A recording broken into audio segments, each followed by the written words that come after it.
I'm James Brierton in Charlotte. The severe weather season is just around the corner, and the National Weather Service wants to help you become part of the team. They're holding Storm Spotter trainings all across the region. These are free classes open to the general public, no previous knowledge needed, that will train you how to send them verified storm reports. And they'll help the National Weather Service issue warnings, conduct storm surveys, and find out what's happening street level in your community, places where sometimes they won't otherwise be able to see with a radar beam that is slicing the atmosphere well above your roofline. Joining us now from the National Weather Service in Columbia is meteorologist Chris Landolfe. Chris, thanks for joining us here in the Carolina Weather Group. No problem, James. Thanks for having me. So you guys are in the midst of a campaign to get the public involved in storm spotter training. We're going to be talking more about those opportunities coming up in March, but let's start at the 30,000-foot view. What is the Storm Spotter program?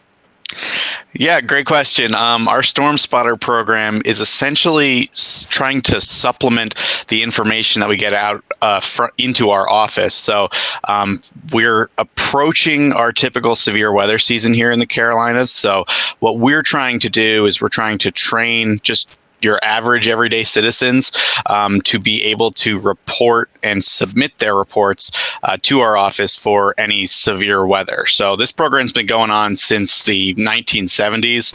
May 26, 1976. A massive storm system is moving into North Texas from the southwest, Dallas. 3:15 p.m. Tornado spotters are out in radio communication with the National Weather Service in Fort Worth.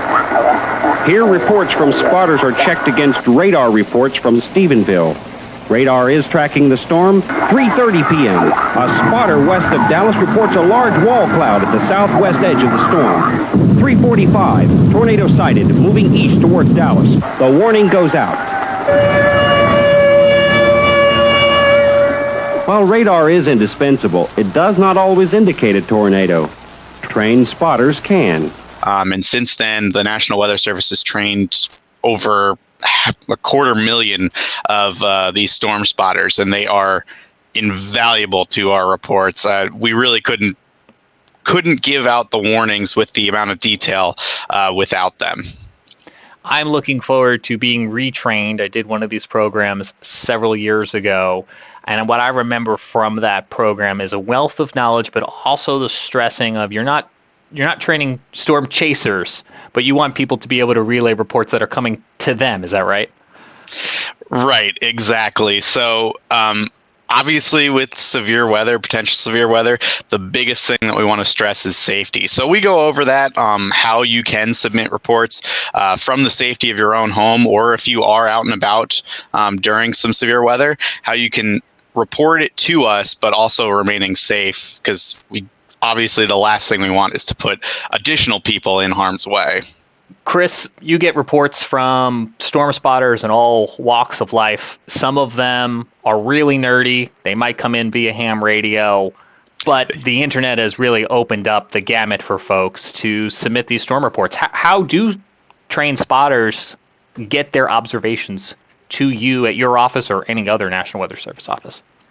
Yeah, so I guess if you asked that question probably like 10 or so years ago, the answer would be there's a lot coming in through ham radio. But nowadays, really, the majority of our reports do come through social media. Exactly, right through the phone. So it's a lot easier. We are in severe weather situations, we are flooded with reports. It's a lot easier for us to vet those reports if we have you on a list as a storm spotter, because then we know you had the training, you know what to report, and we can trust this report because you've had that training. So that's why even though you might think, oh well, I could report to you anyway, even if I'm not a storm spotter. That's absolutely true, but it does make it easier on our end because we receive those reports, and then we can tell, okay, this is definitely a reliable report. What would the world be like from your vantage point if you didn't have any of these reports coming in? So without any storm spotter reports, our view of our area would be at radar height, which the radar, the beam as it moves away from our office, which our office is located at the Columbia Airport, as it moves away, it goes higher and higher. So pretty much we would have, a view of, hundreds to a couple thousand feet in the air. But with those storm spotter reports, we get a more in-depth view of what's happening below what the radar is sampling. So that's why we need it, because we are very limited to, people want to know what's going on at the ground. They don't really want to necessarily know what's going on above their heads. So I'm smiling, nodding. I'm in Mecklenburg County. I'm within the city of Charlotte limits, which fall to your colleagues at Greenville, Spartanburg, and Greer there. But you guys are just down the road from me, where you have the little peninsula of Lancaster County that pops up.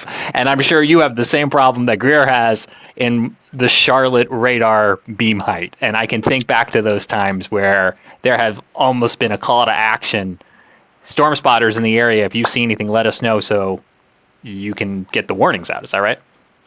Yeah, so especially in areas where there is kind of a significant radar gap, like you were saying, the Charlotte area is probably one of the more famous zones, just because there's so many people living in that area. And yeah, we deal with that on a daily basis, like you were saying, with the little finger of Lancaster County. Most of that falls to Greer, but we got lucky and have the little panhandle sticking out. So yeah, we deal with that all the time. So especially in a populated area like Charlotte, it's very helpful when we can get reports, because we know people are out there and we know people are watching the weather. So the program is broken up into 3 tiers, as I understand it, 3 different classes that people might be able to attend, some hybrid classes. Can you let people know what those tiers are and help them determine which one might be appropriate for them? Yeah, so here at the Columbia office, we manage our spotter program by breaking it up into 3 different classes. We have our basic class, which is where we're really going to go over just kind of the structure of the National Weather Service and the very basics of storm spotting and how and what to report to our office. Then once we get into our advanced class, we're going to get into a little bit more of the meteorology, but again, you really don't require any knowledge beyond that basic class. But we will get into kind of a bit of the hows and whys behind severe weather.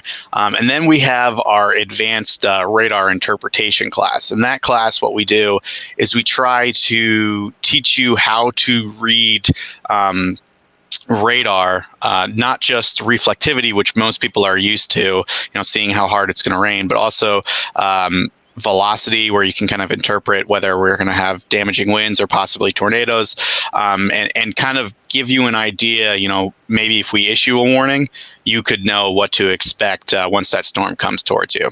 That radar class is new since the last time I participated in the training aspect of the program, and I speculate, you can let me know if I'm right or wrong, did this come about with so many people now having Radar Scope and other apps on their phones?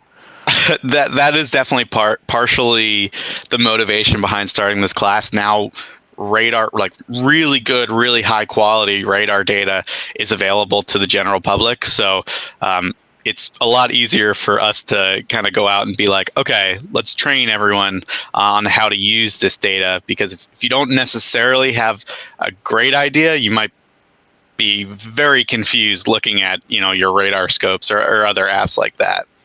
Could even just make you safer in your own house to know what you're looking at on those radar apps. The basic class, is there anything people should have as a prereq before they get there, or is this really for anyone? The basic class, we really gear that to the general public, so you don't have to have any knowledge of the weather at all. We really try to make that like it is a basic class, and if you want to build your knowledge, we recommend the basic class to go to the advanced classes, but really there's no prerequisites for that basic class.